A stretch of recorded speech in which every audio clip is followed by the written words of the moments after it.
Good evening. Good evening. This is the 8th of December, 2025. I want to wish everyone a happy holidays. Hope you are enjoying your season, being safe. And if you're out attending all the holiday parties, that you are doing so in a safe and very responsible fashion. You know, this is a time of year when people are out and about. This is a time of year when people are probably engaging and indulging in too much drinking, too much eating.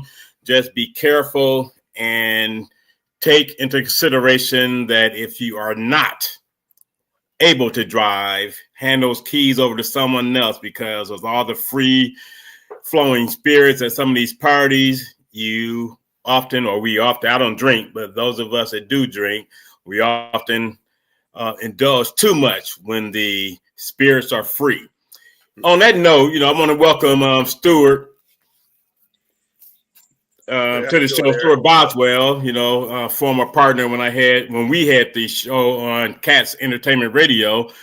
I'm one of the first ones to do the internet thing, and no telling how big it would have been to this day, because that was 16 years ago. 16 years ago. We were on the forefront. What's interesting though, we talked. Yeah, we was on the forefront of it. And what's interesting, before we came on the air talking, and some of the same things that are still transpiring now, quality of life issues, were still a problem then. We talked about literacy, illiteracy. We talked about lack of leadership. I always recommend people to read the book by Lee Iacocca, Where Have the Leaders Gone? We talked about poverty. And here we are, 2025, almost into 2026. And we're still talking about the same damn thing. Welcome to the show, Miss Sheila. Welcome to the show, Mr. 1213. Happy holidays to you both. Happy Hanukkah. A little bit too early for the Kwanzaa greetings, but at that appropriate time, there will be a happy Kwanzaa coming to everyone. But, one of the things about today's show, Stuart, I woke up this morning and, checking my feed, there was a nice, very detailed article from a gentleman by the name of Hodari P.T. Brown, no relation. And the topic of his article was poverty, illiteracy, and Detroit's silence. How local media and political elites failed a city. In addition to that, good friend of mine, Dr. Ken Harris, he reposted that same amazing post, and he just added his spin on it, how corporate controlled media and political elite fail the city of Detroit. And when we say political elite, we're talking about you Negroes too, that have begged, pleaded, and prodded the black electorate for their vote, and you have no results to show them.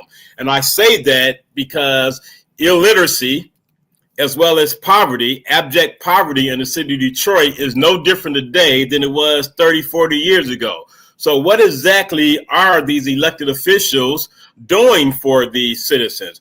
One of the things that Hodari talked about is the silence from the media, particularly over the last 12 years when Duggan was in office, how they did not talk about it. But if you remember back in 2013, one of the three standards that the current mayor stated for which to judge him by was poverty, education, crime, and repopulating the city. Again, poverty, education, repopulating the city, and crime. All four of those issues are no fair today than they were 12 years ago. Education, no better today than it was 30 years ago. So it's not just the silence of the corporate community, the silence of the media.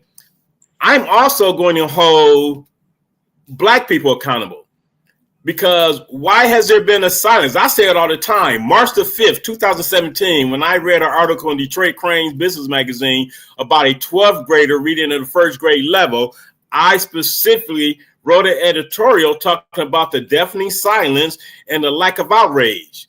People should have been bent out of shape with regards to learning about a 12th grader reading at the first grade level. And he was not an anomaly. There were plenty of people just like him. and they still don't want to talk about it. You know, so all of a sudden in 2025, you have all these people running for mayor. You have the outgoing mayor timeout running for governor, and this $4.5 billion plan he has for education. You have a current mayor-elect who wants to focus on education now. My question to both of them, where the fuck were you 12 years ago?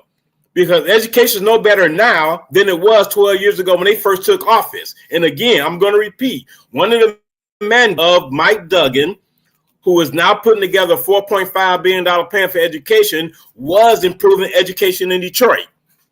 Education in Detroit is abysmal. I don't give a damn who gets mad when I say this. I don't care if you're the superintendent, school board members, which I don't even want to hear from you because you guys are useless. Elected officials, the business community, frats and sororities, all these black people in the blackest city of America have allowed themselves to be so passive, have allowed themselves to be taken for granted and taken advantage of, that no one is talking about education and abject poverty in the city of Detroit. Poverty is worse now in 2025 than it was in 2013 when Duggan won the election. When Duggan became mayor, January 1st, 2014, and when Duggan talked about setting a standard for which to judge him by. But one of the other most important things is on August 6, 2013,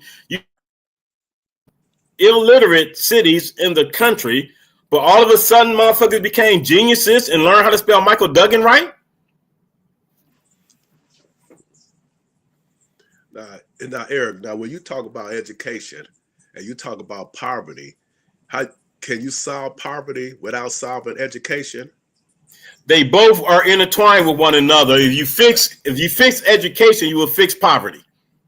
Okay, and so we have a lot of organizations in the city that claim that they're interested in fixing poverty and improving literacy, but those programs, there's never any evidence that they've improved anybody's circumstance, anybody's grade. And I'm trying to figure out, where's the program in the city?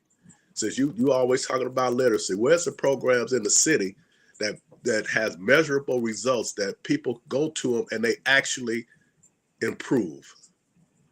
I haven't seen it. I mean, I know Rhonda. Well, there was, there are some programs, but if there was some proof in the pudding, you still would not have Detroit being one of the worst urban school districts in America, and without a doubt, the largest city in Michigan and the worst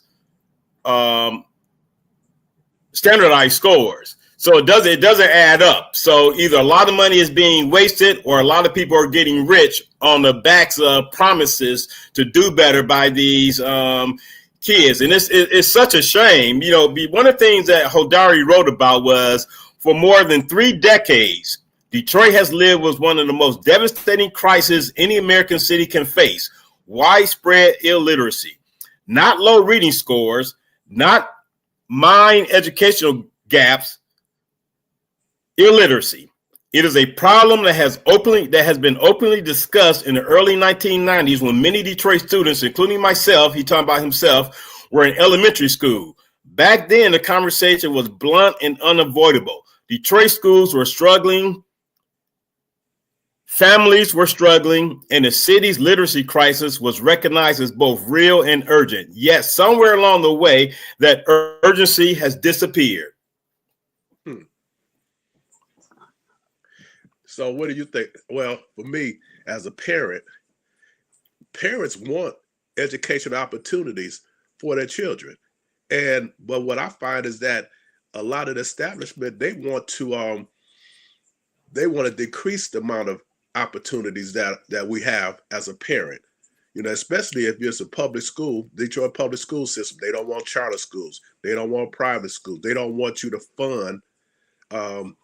They talked about using funds. Tutorial programs, right? Yeah, they don't. Well, we know what happened during the COVID. They had tutorial programs that were suggestive for people to catch up. And some politicians voted against, having money allotted to students so they can go out and find tutors to help them with their learning loss. And the issue was they didn't want money going to private companies. They wanted the money to go to a system that was already failing students. And let's keep it real, Stuart, because we both know that situation, because we know someone that was very involved in that situation. It wasn't just about wanting money to go to already tutorial programs that was failing. They did not want recommendations from the Republican Party to go to private industries to tutor the Black kids in the city of Detroit. So, those type of arguments and fights just goes to continuously prove how both sides of the aisle will continue to fail. And then people always want to ask, what are Republicans doing for Black people? They don't have to do shit for Black people. Black people don't vote for Republicans. So the onus is on those that they support at a 95% rate. And if those people are not willing to help you, then at some point in time, you either gonna have to start diversifying your vote by voting independent and or Republican, or you continue to wallow in the depths of mediocrity, subparness. You continue to waddle in the river lake of subparness, because it makes no sense. Before we go on, I want to welcome Stuart Boswell to the show, my co-host from a previous iteration of Reality Strikes. And as always, we want you to like, subscribe, and share as you are watching the Detroit in Black and White channel. And tonight's presentation is Detroit in Black and White presents Reality Strikes with Eric Brown. Want to welcome Stephanie Jackson to the show this evening. Yes, Miss Sheila, and she's speaking to you, Stuart. They say most parents are illiterate and need help. Ouch. And that's very true. And the sad part about it, you have a Harris Literacy Project down at Wayne State University that focuses on adult illiteracy. You have the Detroit Public Library at one point had to shut down their literacy program due to underutilization. So to your point, Stuart, help is out there. Help is out there. The Harris Literacy Project, Wayne State University. You also have the adult lab over at the main library in Detroit on Woodward. You have Beyond Basics. You have the Dominican Literacy Project. You have Brilliant Detroit. So there are entities out there, but they always say you can lead a horse to water. You can't make them drink it. And that's part of the problem, obviously, in Detroit. People are not willing to drink it or seek out the assistance, but at the same time, they're pointing fingers and placing blame. But you got and placing blame at those, placing blame that continue to fail them. That's true, but you have these literacy programs, but those for adults. What about you got kids coming through the system that are graduating and unable to read? Now they're getting a 4.0, 3.0, but they can't read. They don't score well on standardized tests, and we as a Black community, we don't, for whatever reason, we're negative toward standardized tests. And I'm always asking, well, how do you measure whether your kids are learning in school, other than the fact that they get a 4.0, but when it comes to taking a test, they can't pass the test? And so we lean on this idea that is some kind of biasness. Yeah, it's a bias. It's a bias against your lack of education and your unpreparedness, not your fault, but through the school system that you participate in. But here's the rub. Hadari, he also talked about when Mike Duggan became mayor in 2013 as a write-in candidate, the tone of local coverage shifted swiftly. For 12 years, Detroit leading media outlets, political influencers, and elite voices all but stopped discussing the literacy crisis that had shaped an entire generation. No major front page exposés, no public pressure campaigns, no sustained outrage. The problem did not go away. The coverage today, Detroit has the highest illiteracy rate it has ever recorded. And its poverty rate is even higher than when the silence began. Yet we are asked to pretend that this is coincidence. It's never a coincidence. And I say all the time, there is profit in poverty. There's profit in illiteracy. There's profit in dumbassness, because as long as you can control the masses by using poverty and illiteracy as the linchpin, you will always be able to control the masses. People go out and vote. They don't do any research. They just go out and vote. They vote on name recognition. You had all these people talking about how important education was. You have a mayor-elect talking about putting an educational czar in. Why was that not done 12 years ago? Constantly saying that we don't control the education system is a bullshit excuse when you know, everyone should know by now, that the governor said to hell with the Board of Education, State Board of Education, to hell with the state superintendent. She created a whole nother level of bureaucracy called MyLeap. MyLeap is a program that deals with education from the cradle to the grave. So you don't have to keep saying that we can't usurp the powers of the superintendent. We can't usurp the power of the Board of Education, elected Board of Education. Well, damn it, if they're not doing shit, yes, you do usurp their power. Okay, but she formed this whole new bureaucracy. It hasn't improved test scores. It haven't improved. It's too early to tell. It's too early to tell. But one thing I will give her credit for, she went on record during her last State of the State address by saying we cannot keep investing in education and not getting a return on the investment. And someone in a post earlier, someone made it very simple. The last 7 to 8 years that Mississippi went from 49th to 19th in the country, that was a concerted effort to say enough is enough. We cannot keep having our kids not learn. Okay. So the success is imminent if people put an effort into making it a success. But how do we know when it becomes a success? Because even with Mississippi, at a certain point in time, they were able to determine that what they were putting into the system was getting positive results. So you have a governor that's talking about these things that she's doing as far as education is concerned, but where are the measurables to that? And it shouldn't take 4 years. You should know something in a year. Our kids no, it takes more than a year. It takes more than a year. You like, say for instance, a student going into the 9th grade. Detroit also has one of the lowest eighth grade standardized scores. A student going to the 9th grade already 3 grades behind. Playing catch up is not easy. The Detroit Economic Chamber put out a report. 70% over the last 4 to 5 years, 70% of kids graduating from high school in Detroit were not prepared for college. We're not even prepared for graduation. So it's going to take, based on how bad things are in Detroit, it's going to take more than a year for there to be a measurable result. I mean, you could deal with small groups and bring them up, but the large groups, you're talking about almost 50,000 students. Of that 50,000, I would be willing to bet at least 75% grade level for which they should be at. So it's going to take more than a year.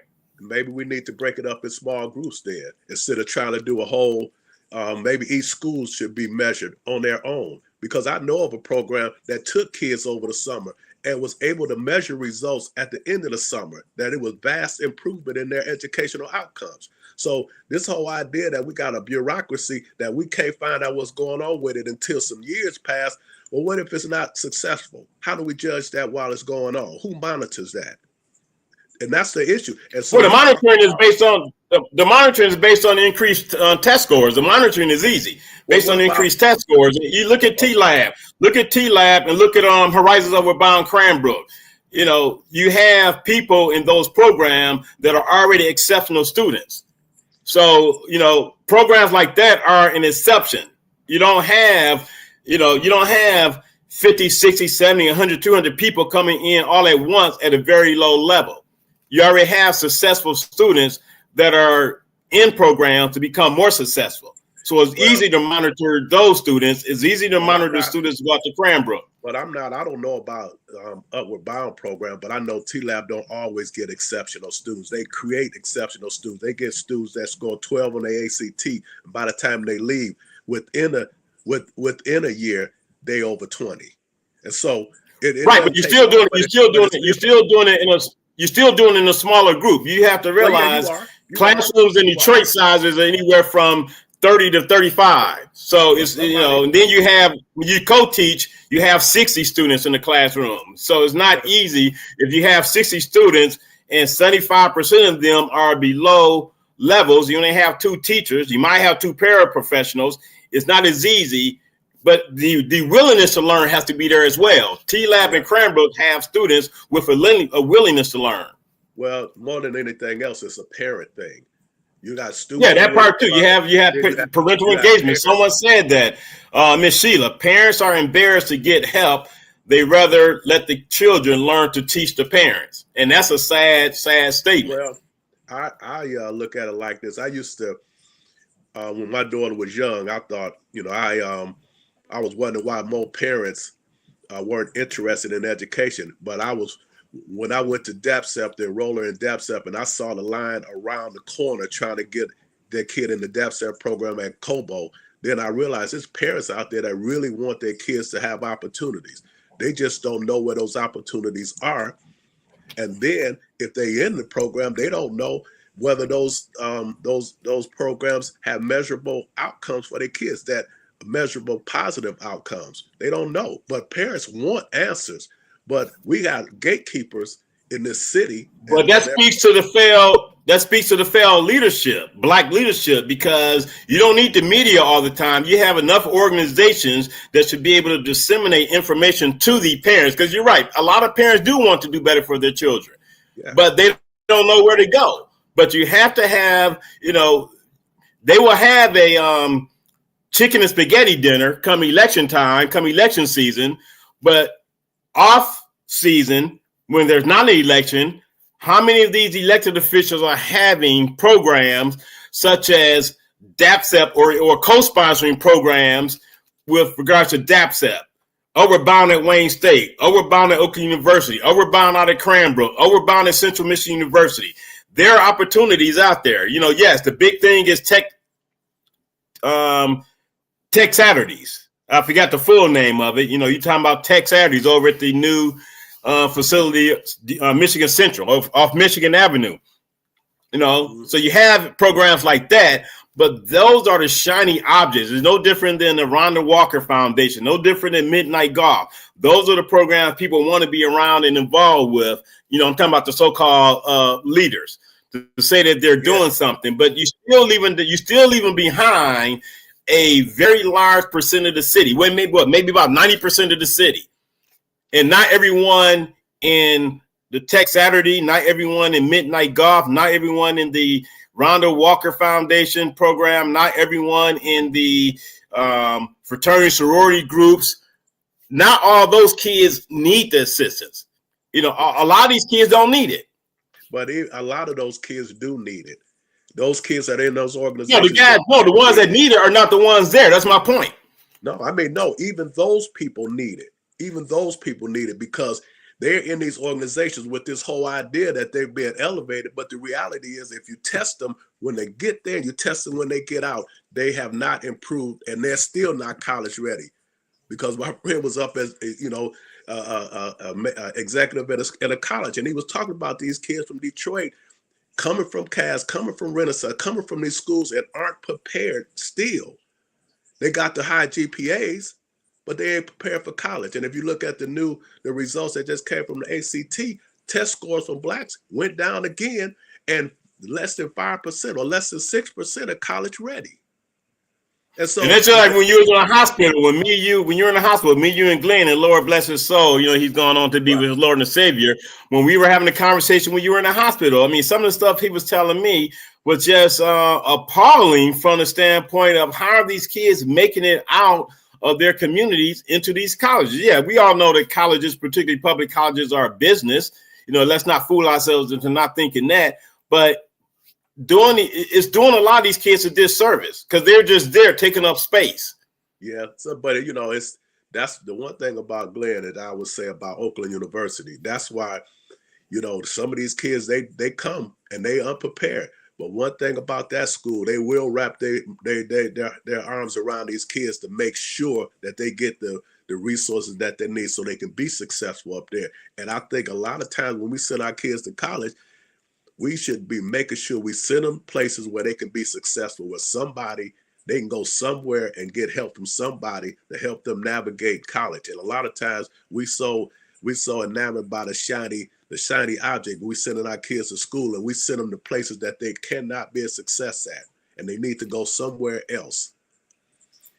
And the homie, you bring up a good point. Why is Nikolai Vitti the superintendent for Detroit Public Schools? And my only response to that is that if his name was Leroy Johnson, his ass would have been gone. Yeah. Well, he's been a total failure. You know, for 8 years now. And, you know, the last M-Step scores came out this past August 27th. And they bragging about a less than 1% increase, and they saw that as success. No, that's failure, bruh. That's abject failure. When you already are, first of all, you still 66% the state average for third graders, but you're bragging about a less than 1% increase, and you want to make it seem like Detroit DPS is doing great. No, you guys have been, Hodari stated in his piece for 3 decades of 30 years. And one of the other things he talked about when is it coincidence? It is not. The poverty illusion. Detroit's decline behind the headlines in the 1990s. Poverty in Detroit existed, but it did not dominate the city the way it does now. Families own homes. Neighborhoods had stability. Children grew up surrounded by homeowners who knew one another, looked out for one another, and understood their neighbors as investments, not temporary housing. Today, more Detroiters rent than own their homes. That transition alone is a warning sign of deep economic decline. It reflects a shift from generational stability to transient living, from long-term roots to short-term survival. But again, where's the outrage? And I say that all the time. The lack of outrage is so deafening that I'm in Canton, Michigan right now. If you were to go into the church where I do the mentorship program, which is off Chandler and Dickerson, if you were to go in there right now and you saw a mouse pissing on the cotton ball, the sad part about it, I'll be able to hear that way out here. That's just how deafening of a silence it is with regards to lack of people giving a damn about the educational outcomes of their city. But they were bragging boast, Lions this, Tigers that, Red Wings this, Pistons that. They spend more time talking about the great start for the Pistons than they have been talking about the damn recent parents-teacher conferences, which were poorly attended. So the priorities is part of the problem. So the people, the parents have some ownership because they're traveling all over the damn country to go see the Lions, who might not even make the playoff this year. Another false hope of Super Bowl, first time for the Lions. But you don't give a damn about your parents. And I guarantee you that you have long lines at all these malls right now trying to buy some damn Air Jordans. And most of these kids can't even dribble spit.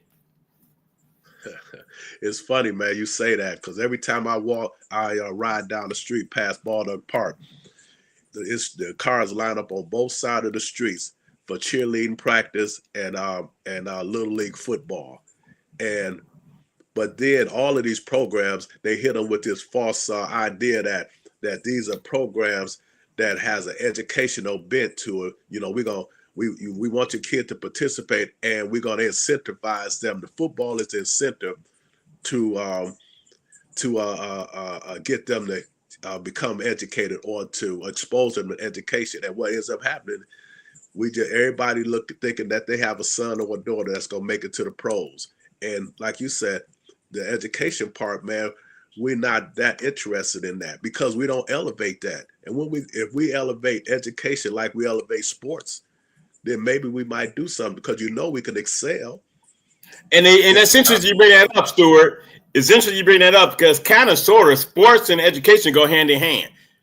If you put a standard in place that you have to have certain grades to play. If they want to play enough, they will do what needs to be done. And to your point, Ms. Sheila, yes, more people in Detroit rent, and that speaks to Hadari Brown's piece that was on Facebook today. And another point, Mr. 1213 made, and I've shared this whole piece from Dan Rather. And Mr. 1213 is right. Dan Rather did do a special on Detroit school system, calling it a national disgrace. It's a documentary that's about an hour long. I shared that on my Facebook page maybe about 6-7 months ago. What year and was that? The response from those that viewed it was the same response you got from learning about the 12th grader reading at the first grade level, a deafening silence. Because at the end of the day, let me morph into Colonel Jessup right quick from A Few Good Men. People cannot handle the truth. And more importantly, our people cannot handle the truth. It's like a kryptonite when it comes to what needs to be said. The situation when it comes to the Black electric politics, this affinity for who they vote for, it boils down to this love affair for what they want to hear, not what they need to hear. They will accept what they want to hear all day, every day. But what they need to hear, they will call someone like myself, someone like you, contrarian. Why you got to be contrarian? No, I'm not being contrarian. I'm just stating the truth. And if you don't know what that means, look the damn word up. You know, so at the end of the day, it's a sad reality that this piece that Hodari P.T. Brown put out is the truth. But how many people will respond to it in a positive way? Because you have a Mary-elect who's made education a part of her platform, no different than making affordable housing a part of her platform, just like the other candidates, even though you cannot gauge what affordable housing is. There's a formula to it. And there are neighborhoods that are combined to come up with this so-called affordable term. But at the end of the day, affordable means what's affordable for you may not be affordable for me. That's the part people do not understand. And as Miss Sheila stated, when you have so many renters, how can you set a market for affordability when there is a market for renters that you know that's going to be the market? You're going to boost the price up because it's so competitive. Affordable housing, you have to build homes to have affordable housing. You know, you can't, I mean, because we're still talking about supply and demand. And if you have a low supply of homes, there's no way in the world you're going to get affordable homes. You need to build more homes. And then if you talk about renting, most of us who become successful, we move out of the city. So the only people left in the city are renters and people that don't own homes. But now, can you break that? You might need to break that down, particularly the supply and demand part. You know, I know, a lot of our listeners are very astute, but they will need to explain it to their family and friends. So if it's a couple homes that's for sale and we got 10 people looking to buy, I'm gonna raise my price because I can compete in that arena because I got a few homes. But if I got 20 homes and I got only 2 buyers, then of course I could, I would have to lower the price because I don't have the competition. So I'm just saying. It also states that homeowners in Detroit are seniors that don't have children, and that's the same problem you're having with new residents to the city as well, because those new residents are coming into the city and they're coming in at an older age. They're not having kids. And those that are coming with kids, they're not putting their kids in the DPS system. Well, and is that part of the reason we have renters? Because we have a school system that's broken and not educating people, and you expect homeowners to come into the city and bring their children into the city, and they got a dysfunctional school system. That could be the reason why we have more renters than anything, and less homeowners. Well, then you have the younger ones. That have not had babies yet, and they still using their suburban addresses. Mm-hmm. So when they do have babies, they sending them out to the schools in their parents' community. You talked about earlier about the media. We don't have a media. We don't have a media out there that's doing investigative journalism. We don't have anybody really doing no hard hitting opinion pieces. We got one newspaper actually. We got one newspaper. They call it the Free Press and the News, but in theory, we got one newspaper, and you can't tell me who is the investigative reporter for the News or the Free Press, who's doing investigative reporting for NBC, for Channel 4 or Fox News. Well, I guess you read my notes. Because that was the next point I was about to make. Where is the investigative reporters? Yeah. Journalists? Where is the political accountability? Instead of addressing the worsening poverty rate, the local narrative has been dominated by celebrity development headlines and selective storytelling. And it's interesting that he mentioned selective storytelling because many may or may not know this, but Duggan hired a storyteller as part of his inner circle. And as you can see, only positive stories have been told during his tenure as mayor over the last 12 years. So you're going to hire someone that's only going to tell the stories you want to be told. And that's why a lot of the stories have not been getting out that should have gotten out. Had Steve Wilson still been around, had Bill Bond still been around, right. Jack LaGoff, all these other individuals that are no longer with us, had they been around, some of this shit would have been told in the way that it needed to be told to get people to understand that they're being played like a $3 fiddle. So maybe we need more independent journalists then. You know, I mean, we got the internet. I mean, we got social media. We got everybody's on Facebook and Instagram and Twitter. Why don't we have somebody that's interested in telling the story of Detroit and doing an investigation? And if I'm a politician, why wouldn't I hire somebody to craft my story?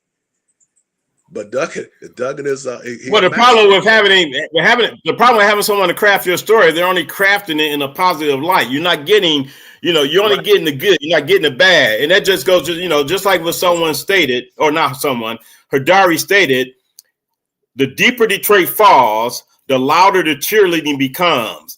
A media ecosystem that protects power, not people. The silence speaks volumes. Detroit's media landscape has learned to speak carefully around power rather than truthfully to the public. Since 2013, criticisms of the Duggan administrations have been rare, strategic, or softened to the point of being meaningless. The selective coverage has created a false sense of progress, a curated version of Detroit where development headlines matter more than literacy crisis or poverty spikes. Now, as Duggan prepares a run for governor, not as a Democrat, but as an independent, his supporters and political allies are already shaping the narrative. The last thing a would-be governor wants is attention on the tens of thousands of residents still unable to read at a functional level under his leadership. The media's silence is not accidental. Well, okay, whoever this, the Hardari, but maybe he should have been writing these things long before now. Oh no, he's been writing the whole time. This is not new for him. He was one of the most vocal critics throughout the election season.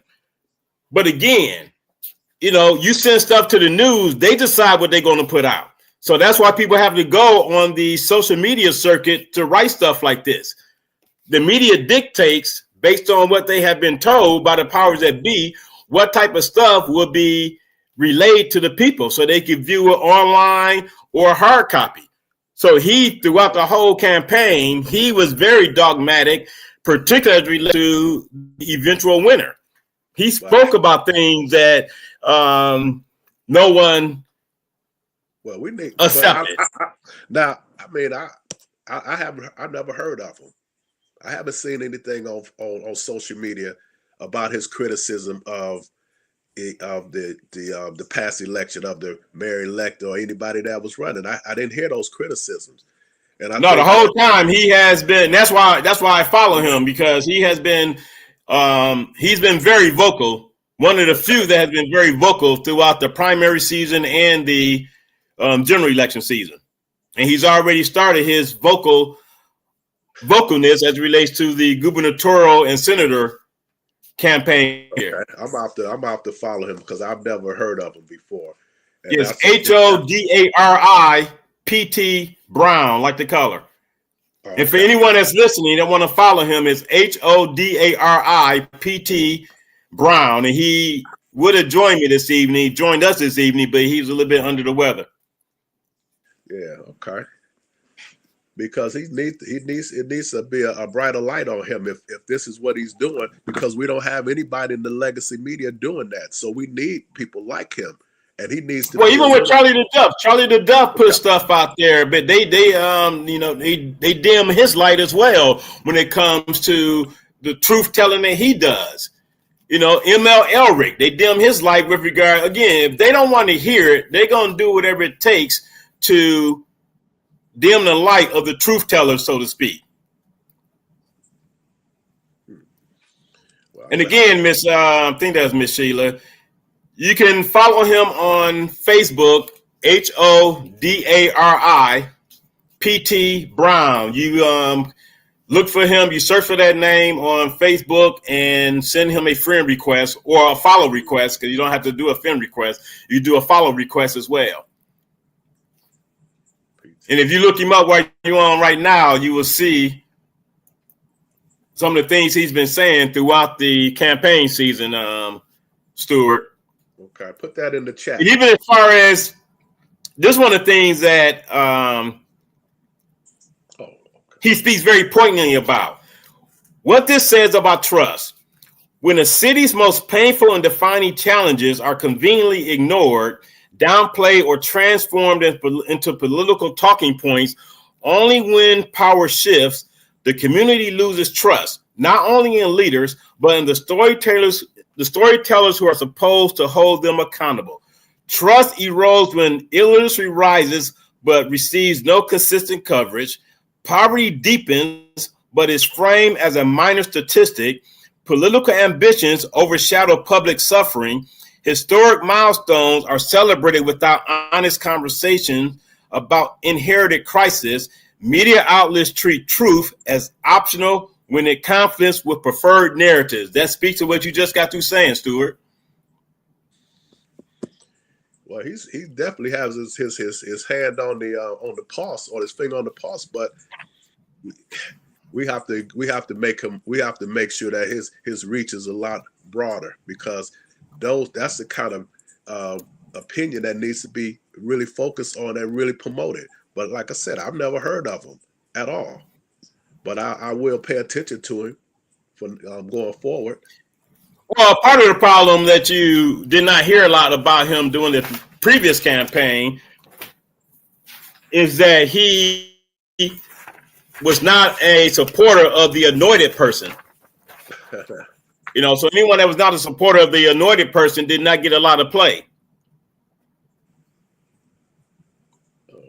Yeah. And I have to get his information and send it to you. Well, I want to get his information and make sure it's okay for me to share it. So with regards to his email address, I will contact him and let him know that people are interested in following him and getting in touch with him. And I will follow back up with that next week, Miss Sheila. Okay, I see. Okay. I think I met it.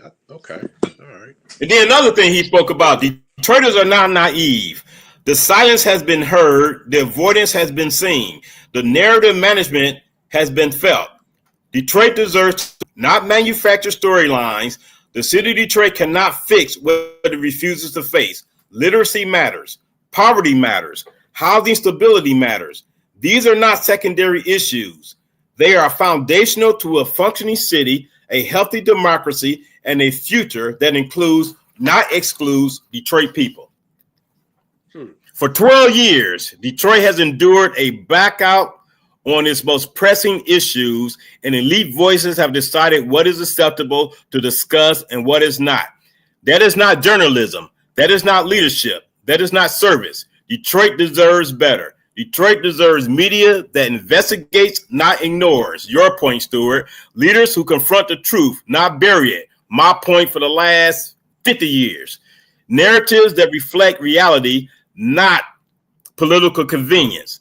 Until this city tells the truth, the full truth about poverty and illiteracy, no headline about progress holds any credibility. The silence has lasted long enough, and the cost has been paid by the people, not the power players who created it. The crisis is real. The silence is intentional, and the time to break it is now. I cannot agree with him more. Okay. How do we And if you went to his page, you see the same piece that he posted earlier today. Well, how do we do that? Because we have a compliant media, and we have people who are, you know, they have their own things going on in their life, and they're not aware of these things. And if your kids are out of the school system, or you're a retiree, you have no idea what's going on in the school system. You have no idea that that these kids are being sent out into the world unprepared.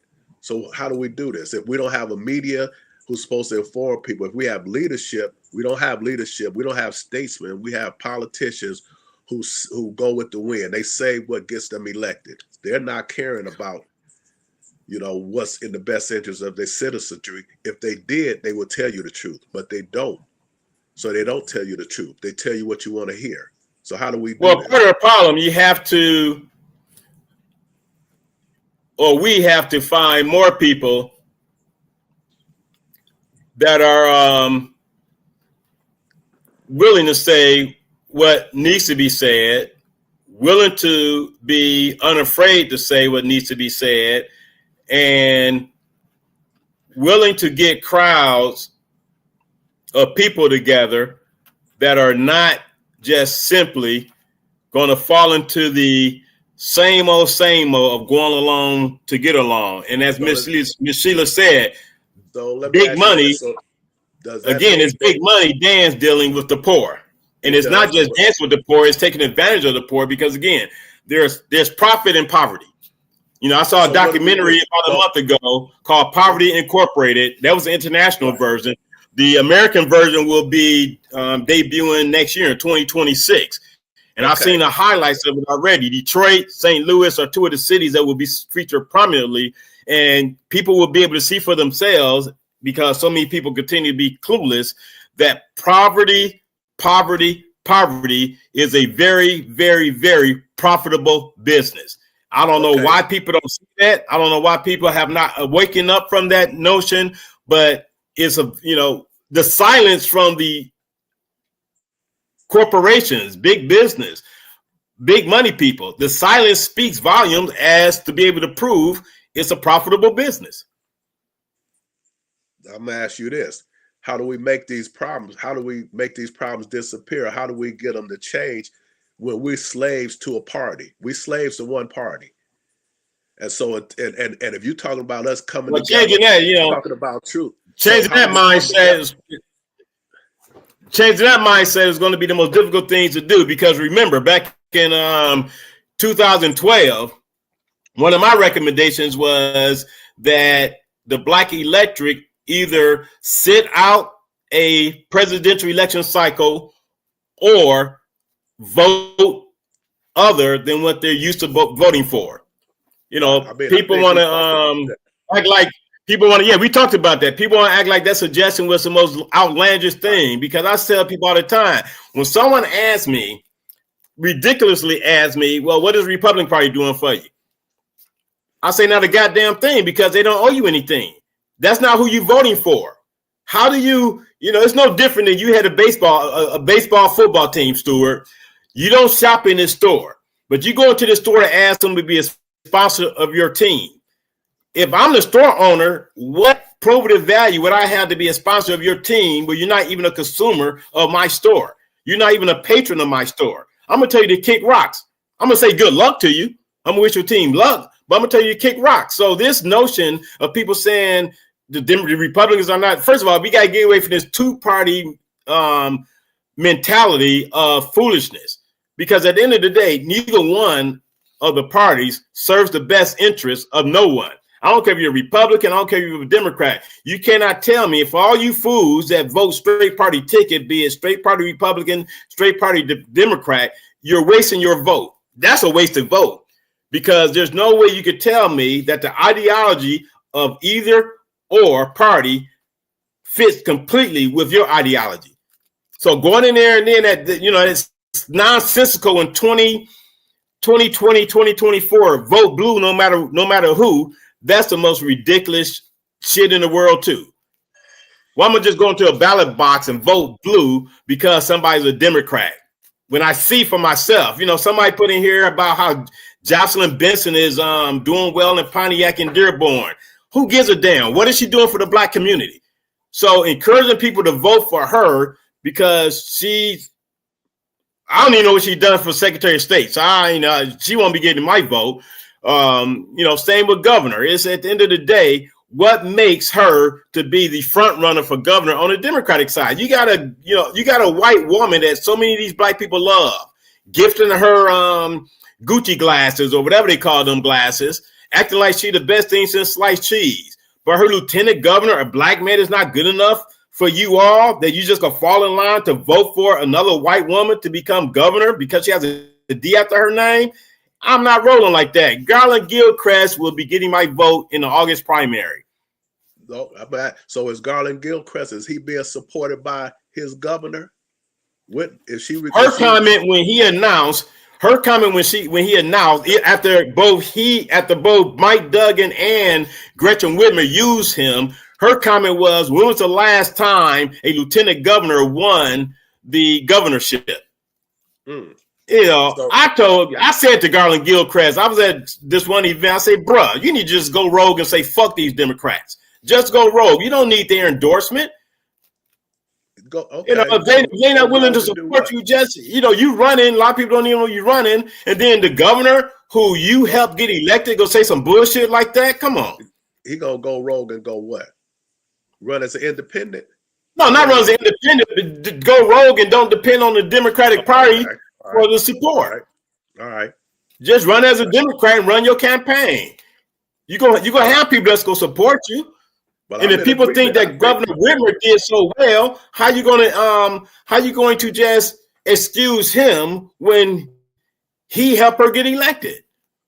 Exactly. But I mean, she made that calculation. But the issue with that is, when you talked about Mr. Duggan, thanks for joining us. You talked about this a while back, that at some point, man, when we gonna leave the party politics alone? Just leave it alone, set out an election like you talked about in 2012, or just go and just make your vote where they have to earn it. Because if you think about it, anything you talk about tax credits in the city of Detroit or business credits, that wasn't a Democrat. They didn't propose that. When you start talking about funding, taking your tax money and being a director to the source, to a school source of your choice, that ain't a Democrat saying that. If you talk about charter schools and the promotion of those, they're not Democrats. So why we hold to one party when we should make both of those parties earn our vote by creating situations where we can benefit from it? And what's interesting with that, Stuart, is you have school of choice as well as charter schools. You have more students in Detroit attending school of choice and or charter schools, which is a principle of the Republican Party, but black people still going to the ballot box voting for Democrats. You see that the Democratic Party supports the teachers' unions. You see that these schools in inner cities are failing, but you're still willing to go to the ballot box and vote for Democrats who's responsible for all these failing ass schools. I'm just saying that we don't make them compete for our vote. And so they creatures of habit. They don't make anyone earn their vote. They're creatures of habit. They seem to be against anything that's going to actually help black folks, other than they're good at the rhetoric. They're good at talking about what they can do for black folks. But when it comes time to policy, I haven't seen a policy initiative that benefits black folks unless they talking about benefits for the poor. Other than even back in 2020, the presidential election 2020, you had Ayanna Pressley, a member of the squad, or whatever that bullshit gang of contrarians are in the Democratic Party. She even said back then that Black lives only matter during the election season. But you're still a card-carrying member of the Democratic Party imploring black people to vote Democrat. So that's hypocrisy as far as I'm concerned. You will call them out, but at the same time still encourage black people to not leave the plantation And it's no different than slavery. My brother Malcolm talked about this, about how difficult it was for people to leave a plantation because they're creatures of habit. You know, it's an unknown if you leave that plantation. So it's an unknown if you leave the Democratic Party, but it should be an easy known because the only thing that can be done is something different. Because at the present time, you're just wallowing in insanity, doing the same thing over and over, expecting different results. And getting the same results, which is nothing. We've been getting the same results. And I don't, like I said, man, I don't care about the party politics at all. I just wish that we would take the opportunity to make parties earn our vote, make candidates earn our vote. And when they don't do what they say they're going to do, then we give our vote to somebody else. That's all I'm saying. And I don't know why, you know, that causes you to get attacked. That causes me to get attacked. That we called all kind of names and flunkies of the white man. And all I'm saying is these politicians need to earn our vote, period. And if they don't have a policy that can help us do the things that we want to do, then we need to look at another direction. And if they were proposing something like tax credits for new businesses, I'm all in for them. If they was talking about, hey, we trying to improve, you know, the educational outcomes of our students, and so we're gonna we're gonna give money for tutoring. But you telling me you against the tutoring because you worried about who gonna get the credit for the tutor? You talking about you worried about where the money going to? You rather the money go to a failing situation, go to the same place that's failing the kids, then give parents the responsibility to find a tutor of their liking and their choice, because you don't think they make that choice. And, you know, what the hell, 420, thanks for listening. Looks like you're a first-time viewer. Thanks for joining the program. Hope to see you back again. While you're here, like, subscribe, and share. And see, to your point where you just made, you know, there is no good Republican options. Can you name a quality candidate on that side? Well, that's for you to do. I'm not going to tell you who a quality candidate is. That's for you to do your research, Mr. Duckett. You do your research to find out, because there are no quality Democrats on the Democratic side. And that's the question I'm going to ask him. Where's the quality Democrat? The one that with real policy, something that really is going to affect the life of Black folks in their communities. Tell me that person, and I'm in line with him then, or her. But you can't tell me that either. This is the you know, it's these type of clapbacks that, you know, bothers me more than anything else, because you have the question being answered with a question. You know, as far as the Senate race, there's no one that, you know, McMurrow, Haley Stevens, you know, neither one of them. You know, one thing I will give Mike Rogers credit for is that he is pro-education. I haven't heard anything, and he's done some things that can be proven with regards to his stance on education. So I'm not a one policy person, but education is something I believe in, and I know he has a better understanding and has been involved in education more. I have never heard Haley Stevens nor McMurrow out in Oakland County, Pleasant Ridge, I think that's where she lives, Huntington Woods. I have never heard her, either one of them, say anything about education. You know, I've been in rooms with Mike Rogers with regards to his support of education, his support of beyond basics, his support of ensuring that Black kids get educated. That's what people fail to understand. Those that are for education are for Black kids getting educated. It's no different than the tutorial program that was killed, even though it was coming from the Republican side, even though it was private businesses, when at the same time, that money that was being used to support the same old did not have any positive results. And those are programs being supported by the Democratic Party. You know, so again, maybe next week you'll come back, Mr. Duggett, with an answer to your question, that you asked a question that was in the form of an answer. I mean, we're not playing Jeopardy. You know, so come with some tangible comments when it comes to an R versus a D versus an independent. Thank you, Priorix.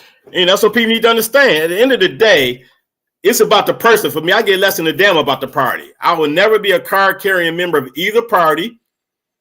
I would never, ever again. I have not voted a straight party ticket since 1988. I would never vote straight party again for either side. Our Green Party, taxpayer, natural party, I would never do it. That's nonsensical to be that lazy to vote straight party ticket.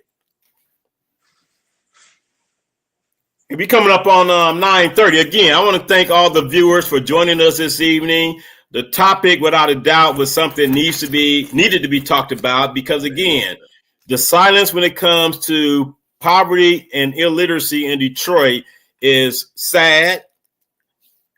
No one is holding people accountable. And I don't say I like Mr.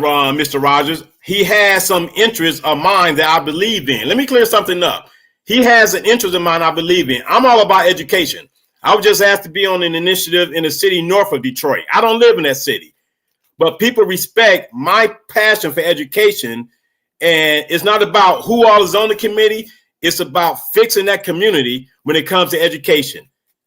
Mike Rogers is someone that believes in education. So he will get my vote before Haley Stevens or Mallory McMorrow. He will get my vote come August in the primary. And if he's the winner of the primary and it's versus him and Haley or McMorrow, he will get my vote come November 2026.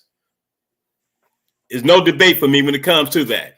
So again, I want to thank everyone for listening, watching this evening. Come back again, like, subscribe, share. And I definitely want to give another shout out to What the Hell 420, first time viewer. Thank you for joining me this evening. And until next week, enjoy the rest of your holiday shopping season, holiday party season, holiday friend visiting season. Be safe. And again, until next week, peace and love. Thank you for joining me this evening. All right. Thank you, Stuart.